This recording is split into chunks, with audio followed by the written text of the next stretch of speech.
સુરતમાં સમસ્ત ગુજરાત બ્રાહ્મણ સમાજ દ્વારા પરશુરામ જયંતીની અડાજણ પરશુરામ ગાર્ડન ખાતે ઉજવણી કરવામાં આવી હતી। ભગવાન પરશુરામની પ્રતિમાને શાસ્ત્રોક્ત વિધિ સાથે અભિષેક કરી પૂજા કરવામાં આવી હતી। પરશુરામ જયંતીની ઉજવણી સાથે આતંકી ઘટનામાં મૃતકોને શ્રદ્ધાંજલિ પણ પાઠવવામાં આવી હતી। લોકોના હેલ્થ ચેકઅપ માટે કેમ્પનું પણ આયોજન કરવામાં આવ્યું હતું। ઉજવણીના કાર્યક્રમમાં મોટી સંખ્યામાં મહિલાઓ અને પુરુષો જોડાયા હતા।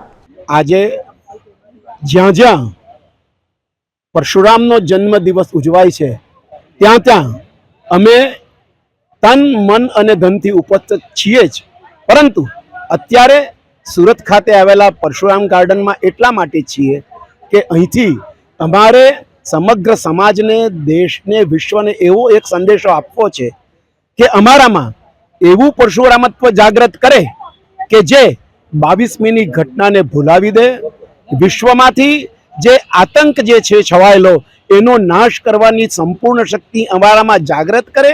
એક નાનો અંશ અમારામાં એ રીતે પ્રગટે કે જેની ચિંગારી સમગ્ર આતંકવાદને, એના કર્તાઓને, એના ષડયંત્રકારોને, એના મદદકર્તાઓને જડ મૂળથી નાશ કરે એવી શક્તિ અમને પ્રદાન કરે, એવી આજે આપણે પરશુરામજીને નતમસ્તકે પ્રાર્થના કરીએ। કારણ કે જન્મદિવસે બધા મોટી મોટી પાર્ટીઓ અને સભાઓ કરતા હોય છે, તો આપણે માટે આ પરશુરામત્વ પ્રાપ્ત કરવું એનાથી મોટી કોઈ બીજી પાર્ટી નથી એમ હું માનું છું। સૌથી અગત્યનું એ છે કે આ ઉજવણી નહીં કરીને, સરઘસ નહીં કાઢીને, યાત્રા નહીં કાઢીને એ મનનો ભાવ આ આપણા 28 જે મૃતકો છે, જેણે કોઈ પણ મોત વગરનું મોત જેમને મળ્યું છે, એ લોકોને દરેકે દરેક ઉપસ્થિત સર્વેએ હૃદયપૂર્વક પુષ્પાંજલિ આપી અને પોતાના મનના ભાવ પ્રગટ કર્યા।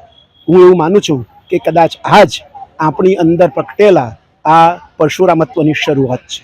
શિવાંગી શુક્લ, અમે પરશુરામ જન્મોત્સવમાં પરશુરામ ગાર્ડન અડાજણ ખાતે પરશુરામ ભગવાનની આરતી, મહાપૂજા અને શહીદોને શ્રદ્ધાંજલિનો કાર્યક્રમ અમે રાખેલો છે। મહિલા મંડળમાં 400 ઉપર બહેનો જોડાયેલી છે। આમ તો અમે લોકો 3 મહિનાથી લાગેલા છે અને સાંજે પણ નારાયણ મઠ ખાતે પરશુરામ ભગવાનની આરતી, મહાપૂજા અને શહીદોને શ્રદ્ધાંજલિનો કાર્યક્રમ નારાયણ મઠ લાલ દરવાજા ખાતે પણ છે।